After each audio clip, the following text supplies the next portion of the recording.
Bonjour et bienvenue dans ce nouveau numéro du MAG de la Rédac. Aujourd'hui, la solidarité à l'honneur avec la 3e édition des 24 heures Saint-Pierre les 29 et 30 août prochains à Palavas-les-Flots. Et pour en parler, je suis en compagnie de Jean-Michel Fournier. Bonjour. Bonjour. Vous êtes le président du comité événementiel des 24 heures Saint-Pierre. À vos côtés également Mathieu Veuzol. Bonjour à vous. Bonjour. Vous êtes chargé du mécénat pour le compte de la Fondation Saint-Pierre. Alors, pour commencer, Mathieu Veuzol, peut-on rappeler à nos auditeurs ce qu'est la Fondation Saint-Pierre et en quoi elle œuvre exactement ? La Fondation Saint-Pierre, elle est récente, elle a 2 ans, mais elle s'assoit sur une histoire bien plus grande, puisqu'elle a été créée en 1918 à Palavas-les-Flots, sur la plage de Palavas-les-Flots. Et donc, toute cette histoire, finalement, est riche. 100 ans, c'est énorme. Ça s'assoit sur une histoire qui est immense. Et nous, on est tout récent. Et on soutient donc la cause des enfants malades, en situation de handicap et en fragilité sociale. C'est la cause que nous portons avec la Fondation Saint-Pierre. Mais justement, on va remonter un petit peu dans le temps, si vous le voulez bien. Cette histoire, Jean-Michel Fournier.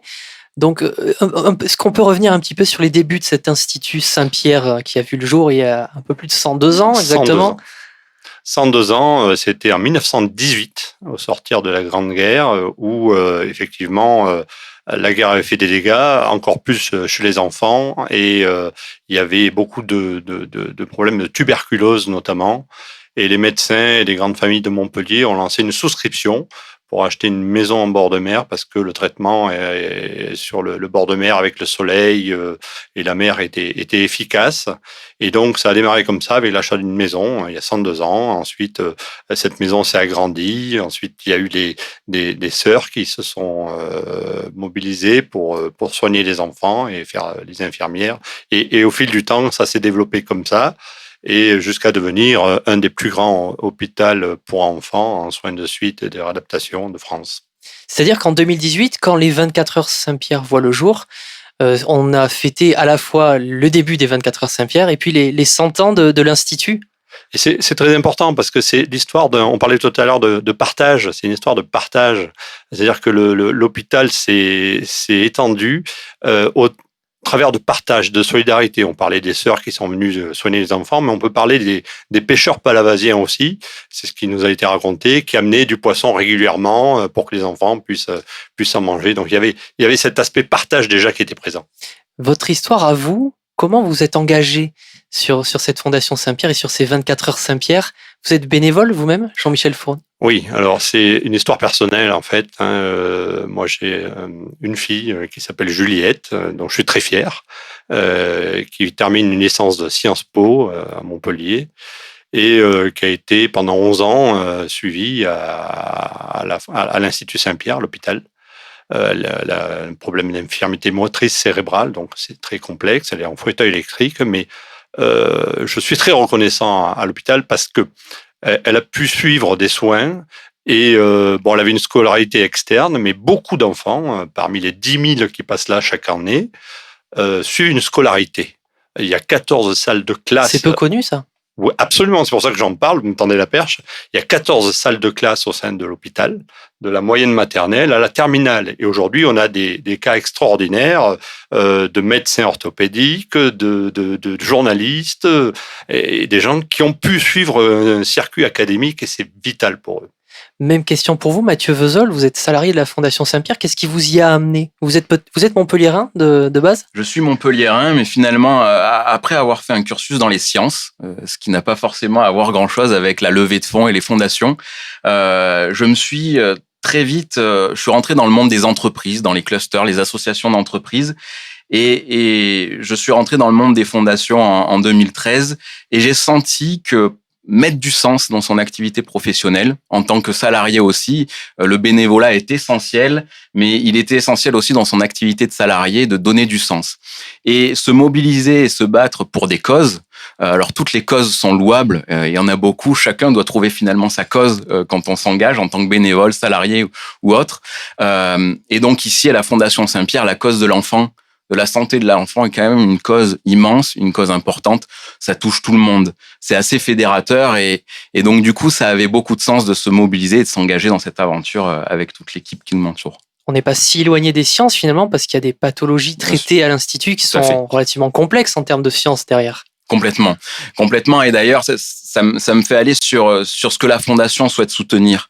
La Fondation Saint-Pierre, comme l'a dit Jean-Michel, il y a plus de 10 000 bénéficiaires enfants chaque année, que ça soit à travers l'Institut Saint-Pierre ou d'autres actions que la Fondation soutient.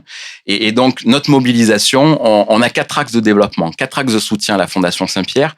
Le premier, c'est d'apporter de la prévention aux enfants, s'alimenter, le bien manger, le sport, la santé, c'est des valeurs et des notions qu'il faut apprendre aux enfants.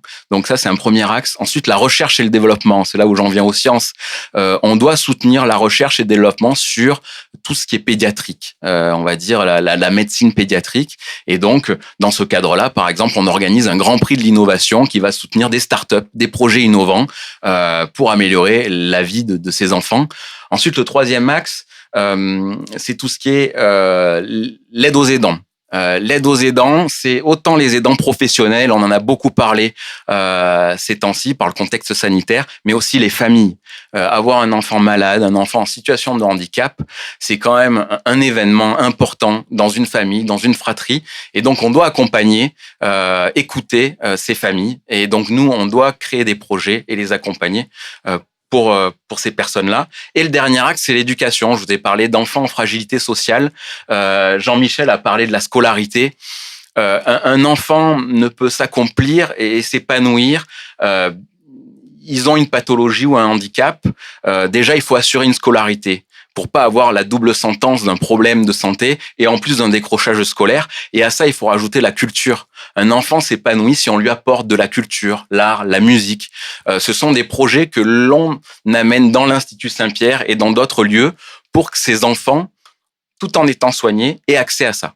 Donc voilà, c'est la prévention, c'est la recherche, c'est l'aide aux aidants et c'est l'éducation. Mathieu Vesoul, Jean-Michel Fournier, on va continuer de parler des 24 heures Saint-Pierre. Ce sera juste après une pause musicale dans la deuxième partie de cette émission. À tout de suite sur Radio Aviva. Aviva! De retour dans ce numéro du MAC de la Rédac consacré aux 24 heures Saint-Pierre et je suis toujours en compagnie de Jean-Michel Fournier, président du comité événementiel des 24 heures Saint-Pierre et de Mathieu Vesoul, chargé du mécénat pour le compte de la Fondation Saint-Pierre.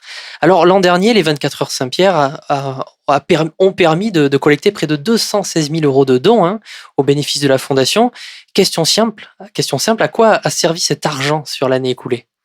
Alors effectivement, 215 000 euros, d'abord c'était une très belle somme et on remercie tous les donateurs. Et c'est bien sûr. Plus que la première année qui était à 90 000 euros dedans. Notre slogan c'est Osons pour les enfants. Il faut dire, on ose vraiment puisqu'on a promis de doubler chaque année.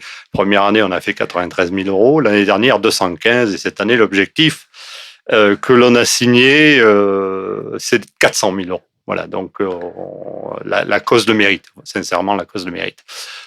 Ces 215 000 euros, ils ont servi à quoi ? Ils ont servi à une entité qui s'appelle le Human Lab, qui est attenante à l'hôpital. Et le Human Lab, c'est quoi ? C'est une espèce de grand atelier avec des imprimantes 3D, des scanners, de l'outillage, de l'informatique, des ordinateurs, où on va adapter des éléments pouvant convenir à des enfants en situation de handicap. Quelques exemples. Aujourd'hui, on va trouver des prothèses sur le marché, effectivement, mais l'enfant qui fait du sport, qui a besoin d'avoir une prothèse au niveau du bras parce qu'il fait du VTT en compétition, je cite pas ce cas par hasard, il existe. C'est pas la prothèse qu'on va trouver sur le marché qui va correspondre aux besoins. Donc, il faudra un espèce de système de fixation au guidon qui correspond à ce qu'on voit un peu sur les fixations de ski, c'est-à-dire qu'ils tiennent bien quand on roule vite, mais qui décrochent s'il y a un choc important. Alors, ça paraît rien de le dire, mais en termes de réglage, c'est très, très complexe. Et ce qu'il faut bien voir, c'est que l'enfant est le fil du projet. C'est lui qui est au cœur du projet et qui est avec les équipes d'ingénieurs, d'informaticiens, de Géo Trouve Tout aussi. Il y a des gens de tout, il y a des bénévoles d'entreprises. Il y a le lycée Mermoz qui participe participe, l'école des mines d'Alès. Donc, c'est des solutions qui sont documentées ensuite sur des wikis, enfin sur des serveurs accessibles à l'ensemble des Human Labs du monde, et donc qui permettent à un enfant à New Delhi, par exemple, d'utiliser la même solution qu'on aura trouvée au Human Lab de Palavas. Donc, des applications comme ça, il y en a des dizaines. On peut en citer d'autres. Et ce Human Lab est situé dans l'Institut, dans l'enceinte de l'Institut ? Il est situé dans l'enceinte de l'Institut, oui. Mathieu Vesoul, c'est une question légitime de savoir un peu cette question de la conversion du mécénat en projet concret qui bénéficie aux enfants de l'Institut. Comment ça fonctionne cette conversion ? On recueille des dons et ensuite on développe des projets. Comment ça se passe ? Quelles sont les étapes pour y arriver ? Donc, d'abord, en fait, je vais retourner un peu le processus, mais on monte un projet. Le plus souvent, on monte un projet comme le Human Lab Saint-Pierre, c'est-à-dire qu'on identifie le processus, le budget, les moyens humains, les moyens matériels qu'il va falloir mettre en œuvre pour que ça soit une réussite. C'est-à-dire on n'a pas le droit de se tromper avec les dons. C'est-à-dire que demain, on doit toujours présenter des projets sérieux. Et notre objectif aussi, c'est que ça soit pérenne dans le temps.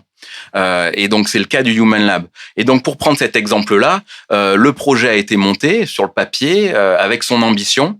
Et derrière, on a identifié un fonctionnement d'environ 200 000 euros par an pour fonctionner. L'objectif que l'on s'est donné sur le 24 heures Saint-Pierre 2019 et qui a été relevé avec l'ensemble des participants, bénévoles et donateurs. Comment cela se fonctionne ? On a différents types de mécénat. On peut avoir du mécénat de particuliers, des dons de particuliers. Ça peut aller d'un don de 5 euros, et c'est déjà bien, à des dons plus importants de 1000, 1500 euros de particuliers qui défiscalisent ensuite sur leur impôt sur les revenus à hauteur de 66% de défiscalisation. Donc un don de 100 euros revient à 33 euros ensuite. Après, il y a des dons d'entreprise, du mécénat d'entreprise. Et ça, par exemple, une entreprise peut défiscaliser à hauteur de 60%. Dans le cadre des 24 heures Saint-Pierre, certaines entreprises deviennent partenaires, comme par exemple le Crédit Agricole, FDI, Sakata. Ce sont des entreprises qui sont partenaires financiers de l'événement. Et un autre exemple de mécénat, le mécénat de compétences. Par exemple, que l'on a monté avec IBM dans le cadre du Human Lab Saint-Pierre. Donc le mécénat de compétences, c'est l'entreprise qui met à disposition ses salariés sur le temps de travail. Par exemple, pour travailler autour d'un enfant handicapé dans le cadre du Human Lab Saint-Pierre. Et ensuite, on peut émettre un reçu fiscal pour que l'entreprise fiscalise sur la valorisation de ce temps de salarié mis à disposition. Donc, il y a le don de particulier financier, le mécénat d'entreprise financier, aussi le mécénat de compétences, et j'oublie le mécénat en nature. Dans le cadre du 24 heures Saint-Pierre aussi, on est des entreprises qui nous font des dons de produits alimentaires, techniques, logistiques, de communication, pour pouvoir nous aider à avoir le meilleur événement possible et le plus agréable pour les participants. Sur le Human Lab, il y a un petit élément qui est important de signaler, c'est que ça ne touche pas seulement, les porteurs de projets ne sont pas seulement les enfants de l'hôpital. Si une famille a un problème et ne fréquente pas l'hôpital pour autant, l'enfant est porteur de projet, on va regarder son projet et on va le traiter. Donc c'est important de le signaler à vos éditeurs aussi, puisqu'on peut prendre en charge le développement d'une solution pour un handicap donné. Et vous faites bien de le préciser, Jean-Michel Fournier, Mathieu Vesoul. On va se retrouver dans quelques instants pour la troisième et dernière partie de ce numéro du MAC de la Rédac pour parler vraiment, concrètement de ces 24 heures Saint-Pierre, édition 2020. Ce sera juste après une seconde pause musicale. À tout de suite sur Radio Aviva. Aviva! De retour dans ce nouveau numéro du MAC de la Rédac avec la troisième et dernière partie de cette émission consacrée, je le rappelle, aux 24 heures Saint-Pierre édition 2020. Je suis toujours en compagnie de Mathieu Vesoul, chargé du mécénat pour le compte de la Fondation Saint-Pierre, et de Jean-Michel Fournier, qui préside le comité événementiel des 24 heures Saint-Pierre. Alors vous le disiez, Jean-Michel Fournier, objectif 400 000 euros de dons pour cette année 2020. Il y a un autre objectif important dont on a commencé à parler, c'est ces 4 projets que vous voulez défendre, ces 4 projets concernant les enfants, là encore. Il est question de myopathie, d'aide sur la cardiopédiatrie, de l'autisme et donc du fameux Human Lab dont on a parlé précédemment. Est-ce qu'on peut revenir justement sur ces 3 projets brièvement ? Myopathie, cardiopédiatrie, autisme, de quoi il est question exactement ? Alors, je vais prendre le sujet autisme et on va se partager avec Mathieu la démarche. Aujourd'hui, au sein de la Fondation Saint-Pierre, il y a une entité qui s'appelle Améthyste. Et donc, des enfants autistes de 12 à 20 ans sont présents avec toute la structure qui va autour, en termes de personnel, de moyens. C'est très complexe et très lourd. Aujourd'hui, et malheureusement, enfin, pour beaucoup de vos auditeurs qui ont vu le fameux film Hors Normes, on se rend bien compte qu'il n'y a pas d'entité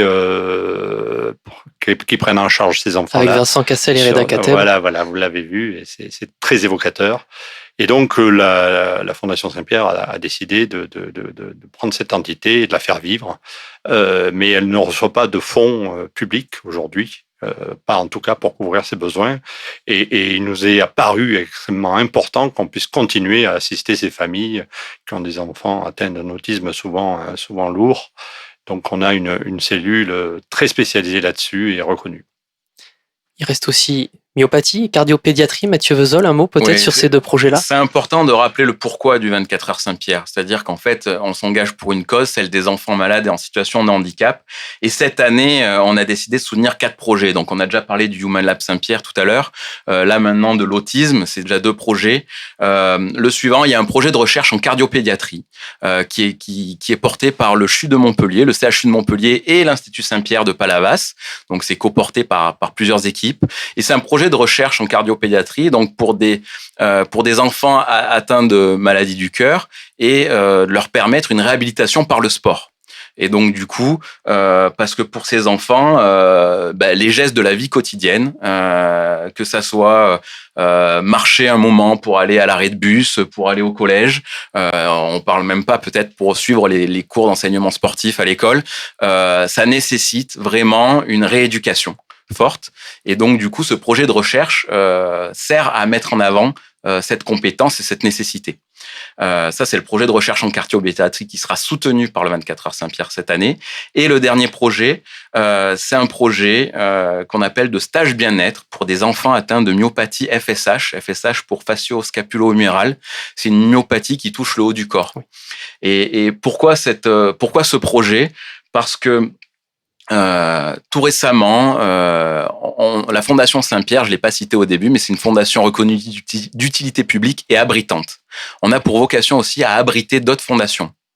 Et donc, tout récemment, une nouvelle fondation a été abritée à l'Institut Saint-Pierre, la Fondation Dux, qui est une fondation qui veut soutenir des actions pour ces enfants atteints de myopathie FSH.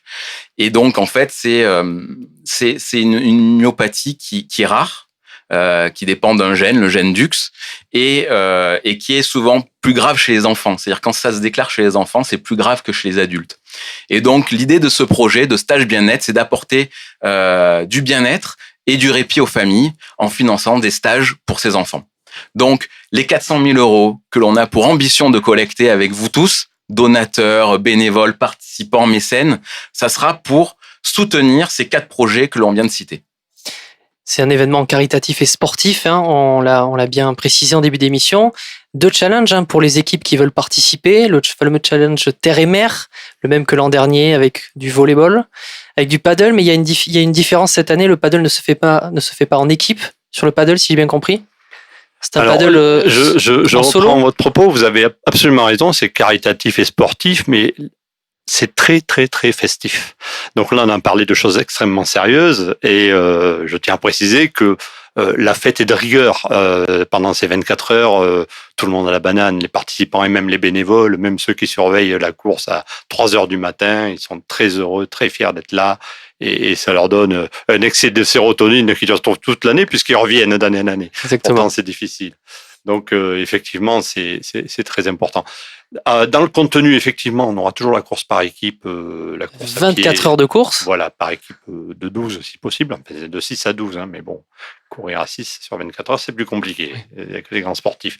Je précise aussi que la course de 24 heures, c'est une course qui est chronométré puisqu'il y a des puces sur les maillots, mais qui concerne aussi des gens qui ne courent pas. On a aujourd'hui le club de marche des retraités sportifs de Pérols. On a des gens qui marchent, comme disait Coubertin, l'essentiel étant de participer. C'est vraiment important de le dire. Il n'y a pas que des coureurs qui vont faire des temps extraordinaires. Donc voilà, donc cette course à pied aura lieu du samedi midi au dimanche midi. Et les autres parties d'épreuves, puisque c'est au choix, c'est des épreuves terre-mer, où là, effectivement, on aura soit le paddle géant par équipe de 6, si les conditions sanitaires le permettent. C'est la question que j'allais vous poser. Sinon, on a un plan B qui nous permet d'avoir des paddles individuels.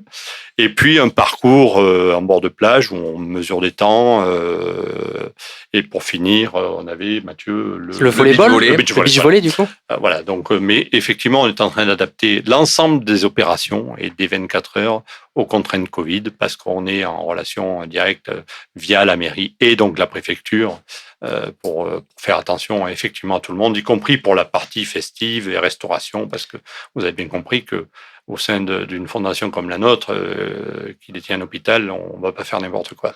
Et le tout dans 24, au son de 24 heures de musique, hein, tout le long du projet des 24 heures Saint-Pierre.